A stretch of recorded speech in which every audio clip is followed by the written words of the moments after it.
Welcome to the 20th episode of Skyrim Cut Content, and the second video of a Dawnguard related content 2-part special. In this part, I'll be taking a look at a lost vampire questline, present in the vanilla game, long before the Dawnguard questline was even a concept.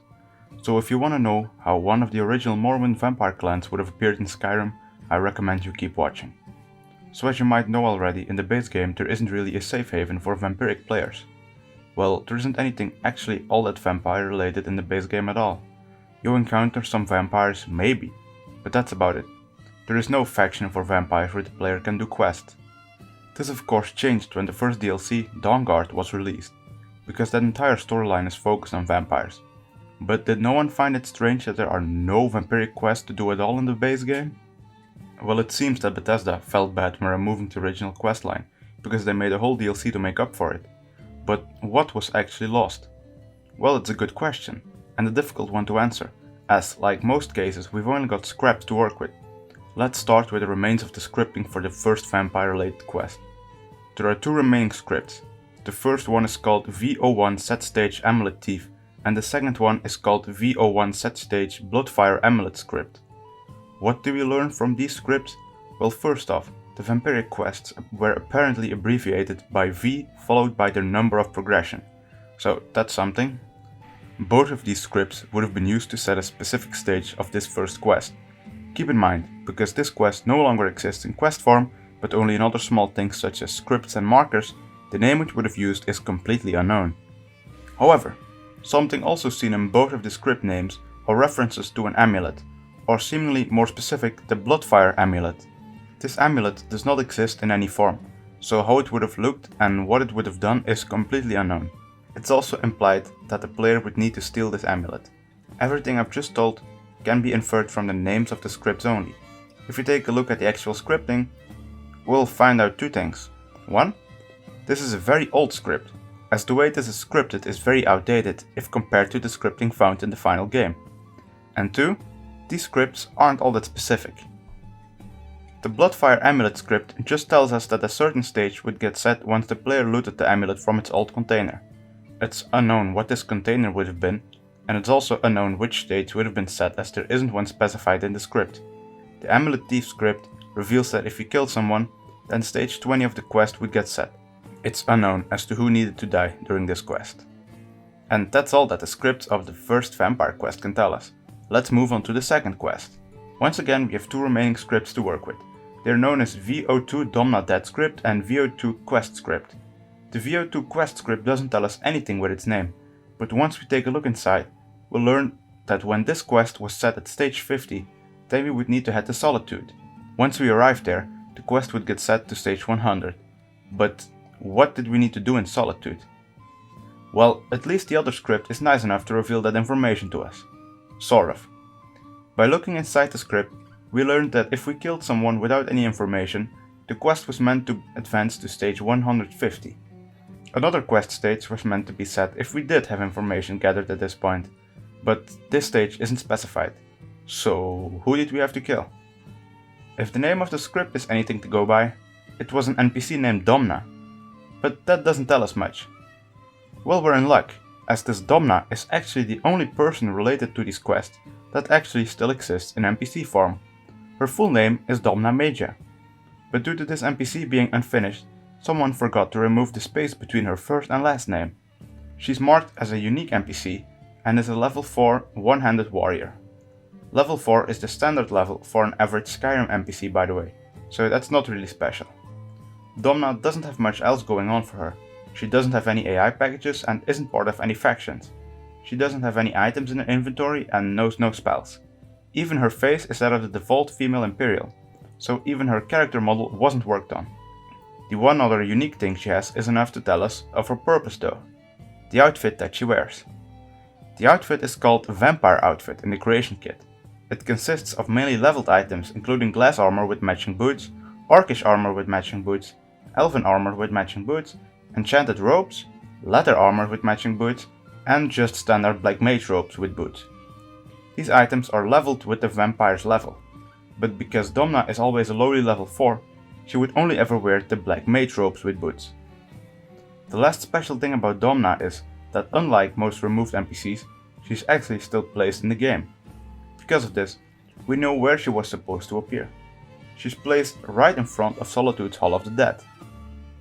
So to recap, the second quest would have sent the player to Solitude in order to kill a vampire called Domna Magia. Strange, but it will make more sense in a couple of minutes.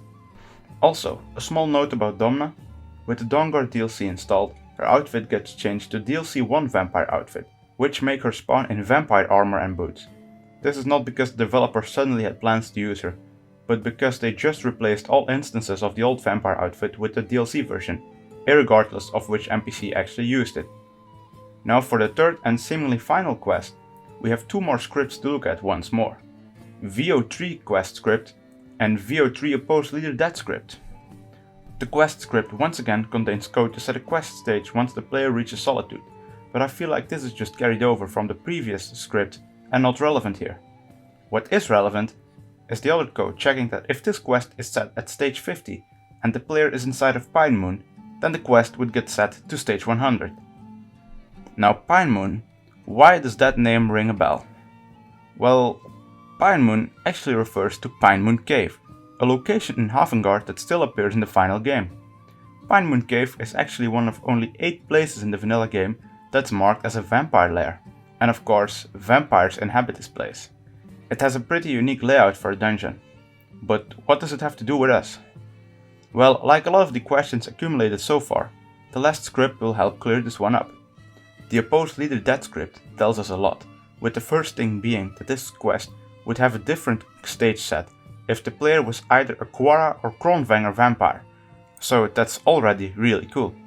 The Quarra vampire clan previously appeared in Morrowind, and apparently would have reappeared in Skyrim. The Kronvanger vampire clan was to be unique to Skyrim. That name might also ring a bell, but I'll be coming back to that in a moment. The script also checks a property for the vampire leader we're allied with, so either the Quarra or Kronvanger leader. It also checks for the reference of a character called Vulkoslag. The reference no longer exists in the final game, and they don't exist in NPC form, so I can't really tell you anything about them, except that they were the leader of one of the vampire clans. Which one? Well, as the script states, if one isn't allied with Vulkoslag, then we're a Quarra vampire. If we are, then we're a Kronvanger vampire. So it's very likely that he was to be the leader of the Kronvanger vampires. We're finished with all the scripts, but we're still left with a lot of questions. Most importantly, if Vulkoslag was the Kronvanger leader, then who was the Quarra clan leader? Well, thankfully, the scripts and Domna's NPC aren't the only remains we have here. Let's take a look at the remaining markers now. The first marker is related to the first vampire quest and can be found inside of Kronvanger Cave. This cave is why I said that the name Kronvanger also sounded familiar. Just like Pine Moon Cave, it's one of the 8 vanilla vampire lairs in the final game, and similarly features a pretty unique layout. Also of note, let me tell you that there's a very low chance that Kronvanger Cave was actually called that previously, as the dungeon actually goes by the name of Kronvanger Hall internally. The marker is called VO1 Kronvanger Awaken Marker Ref, so it leaves us with more questions than before, and it's not really gonna get better. This marker indicates where the player would have woken up, and it places them right in front of the hidden passage inside of the vampire area of the cave, facing the tables in the first portion. But why would the player wake up here all of a sudden? Well, while I can't know the answer for certain, I can make a pretty educated guess. It seems like vampirism originally led to more night terrors, just like in Morrowind and Oblivion. This unused message, called Vampire Disease Message, would have likely played after the first time the player slept as a vampire. Its content is nearly identical to the first nightmare a vampire player in Oblivion would have had. Another thing that supports this are 3 cells called Dreamworld, known internally as Vampire Dreamworld 01, 02 and 03. These cells use the basic Whiterun house as its layout and are filled with mostly quest-related nodes. All 3 cells are identical. I likely don't have to point this out, but if these cells were finished, then they would have looked different from one another, as well as feature other things inside of them. However, at this point the only thing I can say about it is that at one point a vampiric player would have likely been sent to this vampiric dream world. It's very likely that after waking up from such a dream world, the player would have been moved, just like at the start of the Dark Brotherhood questline. They would have woken up at Kronvanger Hall and possibly be greeted by a clan trying to recruit them. There are no leftover markers to be found for Vampiric Quest 2, But once again, the 4 markers for the third quest will clear some things up for us. Outside of Pine Moon Cave there are 4 markers. Each of them is prefixed with VO1 confrontation, which, yes, is a misspelling of confrontation. So a confrontation would have played out at the campsite outside of the cave. But between who? Well, the 4 markers here can be split up in pairs. You have VO3 confrontation Vulkaslag start marker and VO3 confrontation Vulkaslag finish marker. Vulkaslag, as previously stated, was likely the leader of the Kronvanger vampires, and the other pair of markers introduces another NPC. VO3 confrontation Jelkar start marker and VO3 confrontation Jelkar finish marker. If the previous scripts have been any implication, then Jelkar would have most likely been the leader of the Quarra vampire clan. Although this can't be known for sure, of course. All we really know is that a confrontation would have played out with them in front of Pine Moon Cave. It's also unknown if there would have been a confrontation with either Vulkaslag or Jelkar, or if both would have been present at the same time. So let's recap for a moment. The first vampire quest would have had the player wake up in Kronvanger Hall at one point. Likely after waking up, the player would have received the objective to go and steal a Bloodfire amulet from somewhere. During the second quest, we would have been sent to Solitude in order to likely find and kill Domna Magia, another vampire.